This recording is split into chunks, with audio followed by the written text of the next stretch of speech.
What's up, guys? Welcome to the Being Beautifully Honest podcast and channel. And for those of you who are subscribed to the platforms you're listening to this on, I just want to let you know I really do appreciate you. And if you are not subscribed yet, I would appreciate it if you would just go ahead and subscribe.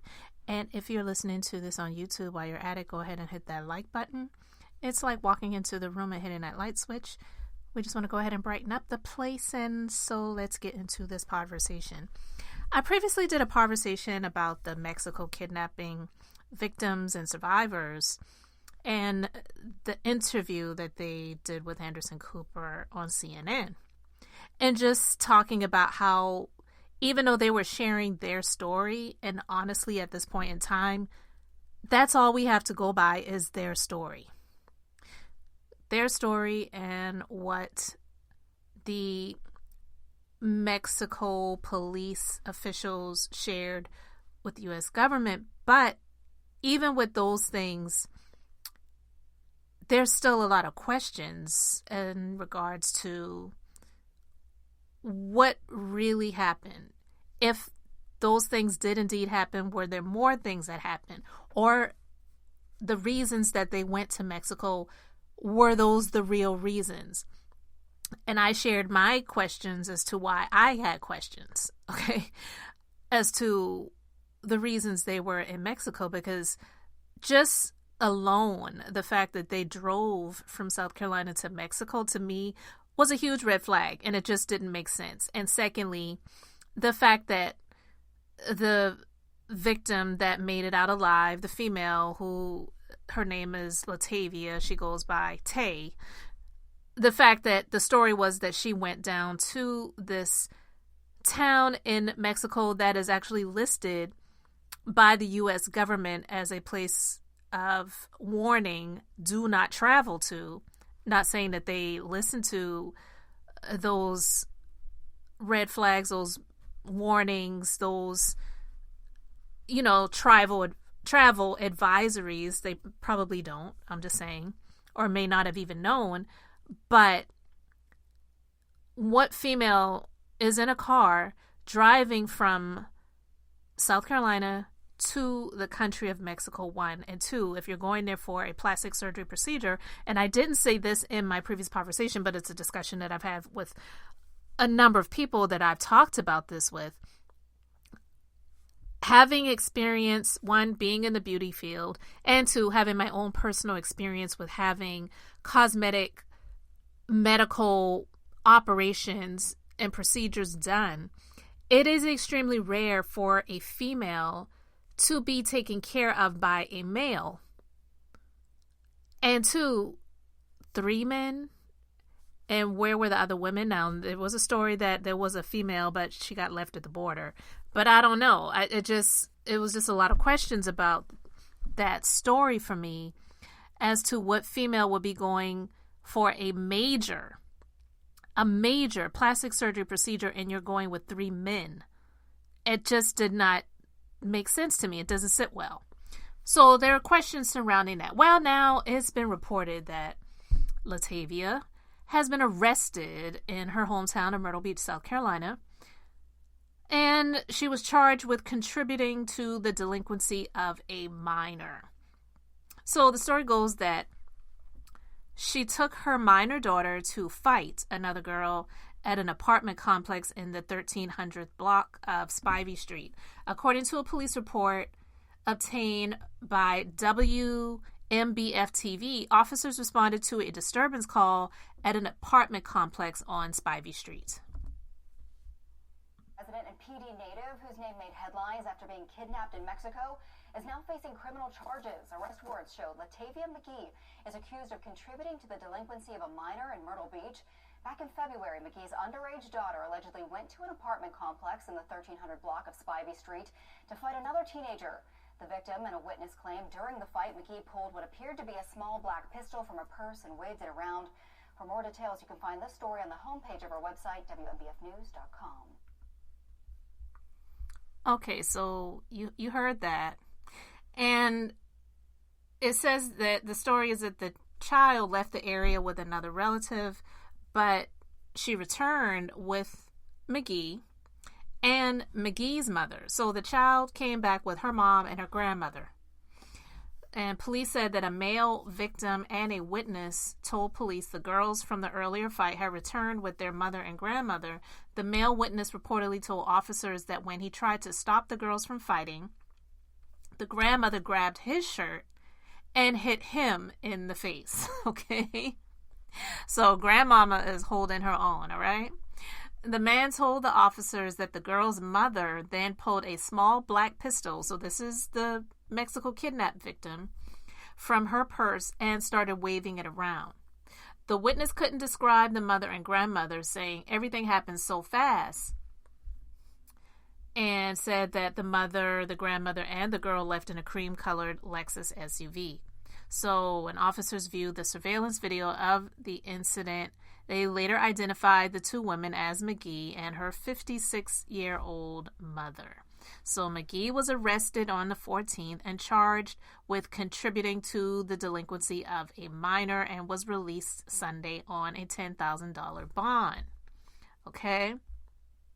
So this situation, look, I don't know what went down with her daughter and why she felt the need to grab grandma and they all jump in the SUV and head over to the apartment complex of where her daughter and this other chick were going to confront each other. But I have to say, it is really ironic that I did this conversation earlier where I was just saying that people have questions about what really went down there. And I'm not saying that these situations are connected to the incident of what occurred in Mexico, but it's just a lot of questions surrounding this female. It just doesn't sound like a woman who is the mother of 6 children, because apparently she has 6 children, would get in a car with 3 males, possibly another female,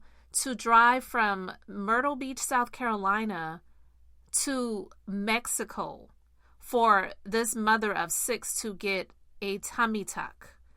I get it that some people go to other countries for travel cosmetic procedures because it's less expensive than getting them done in the United States. I don't believe it's safe, but I digress. People want what they want when they want it, and a lot of times they want it now at the sake of possibly costing their lives, but they want to get that BBL, they want to get that tummy tuck, they want to get whatever it is that's going to make them look a certain type of way. So after the CNN interview and how people were just pouring out their condolences and feeling so sorry for them and all of this other stuff, and now to see her being arrested for contributing to the delinquency of a minor, where you're rolling out on your daughter's enemies, arch nemesis, whatever, with grandma, mind you, waving a pistol around, you just make a lot of people question the validity of the story of what really happened and why you were really there, why you really went to Mexico.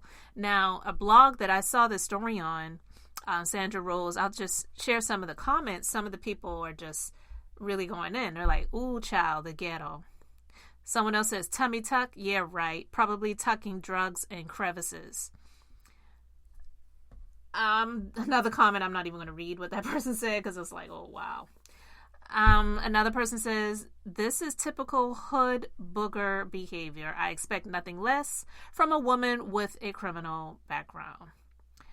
And someone else says, I'm not surprised due to her record.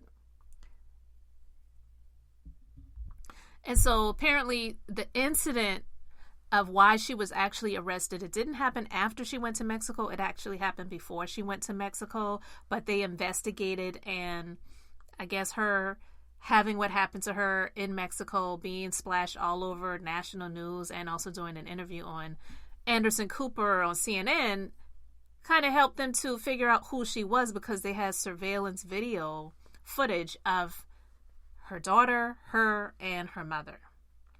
So the thing about this is that a lot of people are really questioning even more with this news story coming out about what actually really happened when they were in Mexico and why they were really there. And some people may say, well, yeah, they're just doing this to try to discredit her.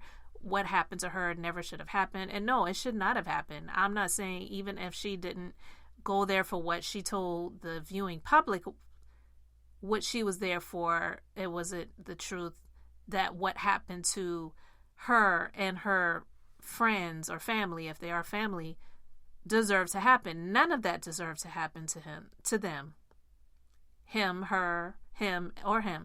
None of it was warranted. It was a tragedy. It was horrible. But for people to say, well, people should just leave it alone, why are people questioning it? So much has happened to her. She's lost a lot. Why would people even question it? Because it's a questionable story from the jump. The just alone, like I've said, and I'm reiterating it, just alone driving from South Carolina to Mexico. I'm not saying that they have there's no one that's ever done that before and it's uncommon. It can happen. It does. But to be honest with you, I actually have a good friend that is Mexican and from Mexico, and her family, they're U.S. citizens, and they're also citizens of Mexico. They drive to Mexico from South Carolina a lot, but you know what? They have residence there. They're not going there for tummy tuck or cosmetic procedures, and they have a lot that they travel with, so it just for them makes sense to travel via car versus traveling by plane and having things shipped. So when they do travel, they have a real purpose for doing it, and they're also citizens of both countries. Rarely do you find anyone that will travel in the car